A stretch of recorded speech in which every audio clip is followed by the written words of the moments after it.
जय हिंद। आज हम बात करेंगे यूपी स्कॉलरशिप 2022-23 को लेकर के। इस वीडियो में बताएंगे rejected by bank district scholarship committee status में अगर शो कर रहा है आपके, तो आपको क्या करना चाहिए। रिजेक्टेड बाय बैंक शो हो रहा है तो क्या करना है। बाकी अगर आप में वेरीफाइड वाले जो जितने स्टूडेंट ऐसे हैं जिनका डाटा वेरीफाइड हो गया है, उनका पैसा कब आएगा, इसको भी हम आपको इस वीडियो में बताएंगे। उससे पहले मैं आपको बताऊं कि अगर आप इस चैनल पर नए हैं तो चैनल को सब्सक्राइब कर दीजिए, वीडियो को लाइक एंड शेयर कर दीजिए, जिससे आने वाली हर वीडियो आपको टाइमली मिलती रहे। स्टूडेंट, मैं आपको डिस्क्रिप्शन बॉक्स में टेलीग्राम चैनल की लिंक दे रहा हूँ, उसको भी आप लोग ज्वाइन कर लीजिए। हम लोग 102 दिन में ट्विटर पर ट्वीट करने वाले हैं इस चीज़ को लेकर के, स्कॉलरशिप को लेकर के, तो आप टेलीग्राम चैनल को भी ज्वाइन कर लीजिए। देखिए स्टूडेंट, जितने वेरीफाइड बैंक मतलब वेरीफाइड वाले स्टूडेंट हैं उनकी स्कॉलरशिप कब आएगी। तो सबसे पहले मैं बताऊं कि जो स्टूडेंट जिनका डाटा वेरीफाई हो गया है उनकी स्कॉलरशिप पहले ये था कि 20 मार्च तक आ जाएगी, यानी 20 मार्च से और 31 मार्च के बीच में आ जाएगी। अभी भी यही इन्फॉर्मेशन है, ऑफिशियल इन्फॉर्मेशन अभी तक यही है कि 20 मार्च से 31 मार्च तक आ जाएगी। बट स्टूडेंट क्या है कि कुछ आप देख रहे हैं कि लगातार इतने स्टूडेंट का फॉर्म रिजेक्ट हो गया है। 9 तारीख और 10 यानी 9 मार्च और 10 मार्च के डेट में इतने स्टूडेंट का फॉर्म रिजेक्ट हुआ है कि जितने की आप आशा नहीं कर सकते। बहुत सारे स्टूडेंट का फॉर्म रिजेक्ट हुआ है। यूपी में जितने स्टूडेंट का अकाउंट जो है वो बड़ौदा उत्तर प्रदेश ग्रामीण बैंक जो कि पहले था उसमें नाम था, यानी बड़ौदा यूपी बैंक में जिनका अकाउंट था, उन सभी का फॉर्म डिस्ट्रिक्ट लेवल से भी, बैंक से भी, सभी जगह से उनका फॉर्म रिजेक्ट कर दिया गया है। उसकी अभी तक कोई इन्फॉर्मेशन नहीं निकल के आ रही है कि मतलब कहाँ से उनको वेरीफाई करवाना है, कैसे क्या करवाना है। देखिए स्टूडेंट, मैं बताऊं कि एक एक करके मैं आपको सारा कुछ डाटा क्लियर कराऊंगा, उसके बाद में मैं लास्ट में कुछ एक ट्वीट आपको भी दिखाऊंगा। इस चीज़ को मैं बताऊं, देखिए जैसे कि जितने स्टूडेंट ऐसे हैं कि जिनके में वेरीफाइड बाई बैंक शो कर रहा है, UID is never enable for DBT, beneficiary has been created based on account करके शो कर रहा है, तो उनका डाटा वेरीफाइड बाई बैंक है, तो उनको परेशान नहीं होना है। उनका अब अगर अभी पेंडिंग है तो उनका फॉर्म वेरीफाई हो जाएगा, ठीक है, उनका फॉर्म वेरीफाई हो जाएगा। बट और अगर उनका वेरीफाइड बाई बैंक है और verified by district scholarship committee ये भी शो कर रहा है, तो उनको परेशान नहीं होना है। उनको अपनी डीबीटी चेक कर लेनी है, अगर उनकी डीबीटी एक्टिव है तो उनकी स्कॉलरशिप आ जाएगी, उनको प्रॉब्लम नहीं होगी, ठीक है। तो आप लोग बहुत ज़्यादा परेशान थे कि मेरा UID is disabled for DBT या फिर ये कुछ कर रहा है और वेरीफाइड बाई बैंक है तो क्या मेरी स्कॉलरशिप आएगी। अगर आपका वेरीफाइड बाई बैंक है और ये सारी चीज़ें शो कर रही हैं, फिर भी अगर आपकी डीबीटी एक्टिव है तो आपकी स्कॉलरशिप आ जाएगी। और आपको ये चीज़ें देख लेनी है कि क्या आपका डाटा वेरीफाइड बाई है, verified by district scholarship committee है, और रिजेक्ट ना हो डिस्ट्रिक्ट स्कॉलरशिप कमेटी से। डिस्ट्रिक्ट स्कॉलरशिप कमेटी से आपका फॉर्म वेरीफाई होना चाहिए, आपकी स्कॉलरशिप आ जाएगी, ठीक है।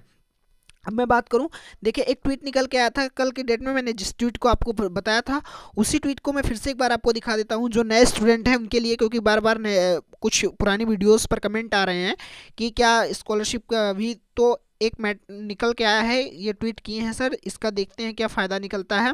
इन्होंने सारी बातों को रखा है कि कुछ स्टूडेंट ऐसे भी हैं कि जिनका फॉर्म वेरीफाई हुए मतलब डिस्ट्रिक्ट स्कॉलरशिप कमेटी से रिजेक्ट कर दिया गया है, कुछ का स्टूडेंट का फॉर्म बैंक से रिजेक्ट कर दिया गया है, और जिनका वेरीफाई है उनकी अभी तक स्कॉलरशिप नहीं आई है। तो मैं बताऊं, जिनका वेरीफाई हो गया है उनकी स्कॉलरशिप जो है वो आएगी, ये तो कन्फर्म है, क्योंकि इस बार फंड नहीं खत्म होगा। क्योंकि जब आप देख रहे हैं इतने स्टूडेंट का फॉर्म रिजेक्ट कर दिया गया है तो फंड कहाँ से खत्म होगा। आप देख रहे हैं 30 से 40% स्टूडेंट ऐसे ही होंगे कि जिनका फॉर्म रिजेक्ट कर दिया गया है, क्योंकि मैक्सिमम स्टूडेंट का अकाउंट बड़ौदा उत्तर प्रदेश ग्रामीण बैंक में ही होता है, क्योंकि अधिकतर स्टूडेंट जो हैं वो रूरल एरिया से ही बिलोंग करते हैं, इसी वजह से उनका अकाउंट उसी में होता है। तो सब लगभग उनका अकाउंट उसमें होने की वजह से उनका फॉर्म रिजेक्ट कर दिया गया है।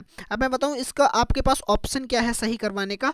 तो जिनके में ये चीज़ें शो कर रही हैं, तो अगर उनके करंट स्टेटस में प्रॉब्लम रही होगी तब तो वो वेरीफाई हो गया है।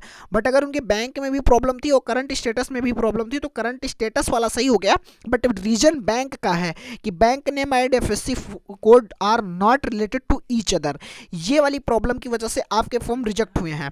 अब मैं बताऊं कि इसके लिए आपको करना ये होता है कि बहुत सारे स्टूडेंट ऐसे भी थे कि जिन्होंने NPCI DBT सारा कुछ करा लिया था, विकास भवन में भी फॉर्म को जमा किया था, यानी समाज कल्याण विभाग में भी उन्होंने अपने ले जाकर के फॉर्म को सबमिट किया था, कॉलेज में भी सबमिट किया था, बट किसी भी स्टूडेंट का फॉर्म वेरीफाई नहीं हुआ। कोई एक ऐसा स्टूडेंट नहीं है कि जिसका फॉर्म में पहले bank name and FSC code are not related to each other show कर रहा था और उसका फॉर्म वेरीफाई हो गया हो। किसी का भी फॉर्म वेरीफाई नहीं हुआ है, सबका रिजेक्ट हुआ है एक तरफ से, ठीक है। तो इसके लिए आप अगर जाना चाहते हैं, मैं आपको प्रेशर नहीं दूंगा कि आप विकास भवन जाए, समाज कल्याण विभाग जाइए, जैसा आपको अच्छा लगता है। अगर आपको लगता है कि हमें समाज कल्याण विभाग जाना चाहिए, वहाँ से हमारा फॉर्म सही हो जाएगा, तो आप ट्राई कर लीजिए। क्योंकि देखिए स्टूडेंट, फॉर्म एक बार रिजेक्ट हो गए हैं तो वेरीफाई होने में बहुत ज़्यादा ही मतलब बहुत कम चांस है कि आप सभी के फॉर्म वेरीफाई हों, क्योंकि छोटी संख्या में एक बहुत बड़ी संख्या में फॉर्म आपके रिजेक्ट हुए हैं। तो इसके लिए आप सभी अगर एक साथ होंगे तब कुछ हो सकता है कि निकले। तो इसके लिए हम लोग एक ट्विटर पे कैंपेन करेंगे। ट्विटर पे कैंपेन किसी 1 2 4 10 100 50 के करने से नहीं होगा, कम से कम हमें उसको ट्रेंडिंग पर लाना होगा। यानी हमारे पास 200 से 500 1000 लोग होंगे, जब हम सभी मिल करके एक साथ ट्वीट करेंगे तभी वो ट्वीट को रिट्वीट करेंगे, तभी जा करके कुछ बेनिफिट निकलेगा। उसके अलावा कोई बेनिफिट निकलने वाला नहीं है। कॉलेज से सही नहीं होगा, बैंक से आपका डाटा सही नहीं होगा।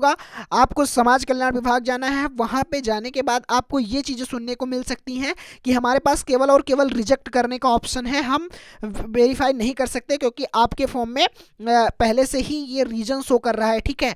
तो इस वजह से हो सकता है कि वो भी ना आपका फॉर्म वेरीफाई करने को एग्री हो, रिजेक्ट कर दें। तो इसके लिए आप लोग सभी अगर जब जैसे कि ट्वीट किया जाएगा, जब सभी लोग रिट्वीट करेंगे तभी तो अगले को ये चीज़ पता चलेगी कि इतने स्टूडेंट ऐसे हैं जिनका फॉर्म रिजेक्ट हुआ है। बाकी ऐसे कैसे मतलब 2 4 10 100 50 200 कर देंगे, उसके बाद में फिर कोई बेनिफिट उसका नहीं निकलेगा। हम लोग ट्विटर पर भी कैंपेन भी करेंगे और उसका कोई बेनिफिट भी नहीं निकलेगा। तो इसीलिए हमें मैक्स टू मैक्स लोगों को अपने साथ पहले एक मतलब जोड़ लेना है, जो हमारे साथ ट्विटर पर ट्वीट करने के लिए रेडी हो। तो उसके बाद में ही हम लोग कुछ करेंगे। टेलीग्राम चैनल की मैं डिस्क्रिप्शन बॉक्स में लिंक दे दिया हूं, वहां से आप ज्वाइन कर सकते हैं। उसके बाद हम लोग एक डेट डिसाइड करेंगे 2 से 3 दिन में, मंडे को, जहाँ तक कि मंडे को हम लोग डेट ये ट्विटर पर एक बार ट्वीट करेंगे। एक बार ये भी ट्राई कर लेते हैं क्योंकि लास्ट ऑप्शन यही बचा हुआ है। बाकी एक बार आप लोग, अगर आपको लगता है कि आपको जाना चाहिए समाज कल्याण विभाग, तो समाज कल्याण विभाग जो स्टूडेंट एग्री हैं, जिनका जो सोचते हैं कि वहाँ से जाने से वेरीफाई हो जाएगा, वो एक बार चले जाएँ। कुछ मेरे जो मतलब कॉन्टैक्ट में कुछ स्टूडेंट थे, वो समाज कल्याण विभाग में भी जा करके अपने फॉर्म को सबमिट किए थे, बट उनका भी फॉर्म नहीं वेरीफाई हुआ। तो एक बार आप अपने यहाँ जाकर के समाज कल्याण विभाग जाकर के वहाँ ट्राई कर लीजिए। आप उस समाज कल्याण विभाग में जाएंगे जहाँ पे आप पढ़ते हैं। मान लीजिए आप किसी लखनऊ डिस्ट्रिक्ट के स्टूडेंट हैं और आप किसी दूसरे डिस्ट्रिक्ट में पढ़ रहे हैं, तो वहाँ के डिस्ट्रिक्ट में जाइएगा जहाँ जिस डिस्ट्रिक्ट में आपका कॉलेज है, ठीक है। अपने कॉलेज के डिस्ट्रिक्ट के समाज कल्याण विभाग में जाइएगा, वहाँ पे आप जो भी रिक्वायर्ड डॉक्यूमेंट होगा उसे सबमिट कर दीजिएगा।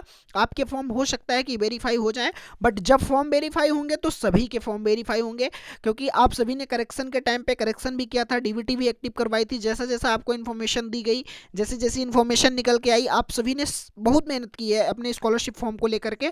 बट अगर सबका किसी एक का नहीं रिजेक्ट हुआ है, सबका रिजेक्ट हुआ है, देखते हैं आगे क्या होगा। जैसी कोई ऑफिशियल इन्फॉर्मेशन मिलती है मैं आपको प्रोवाइड कराऊंगा। तभी तक के लिए आप चैनल को सब्सक्राइब करके रखिए और हमारे साथ बने रहिए। Thank you for watching this video में बने रहने के लिए धन्यवाद।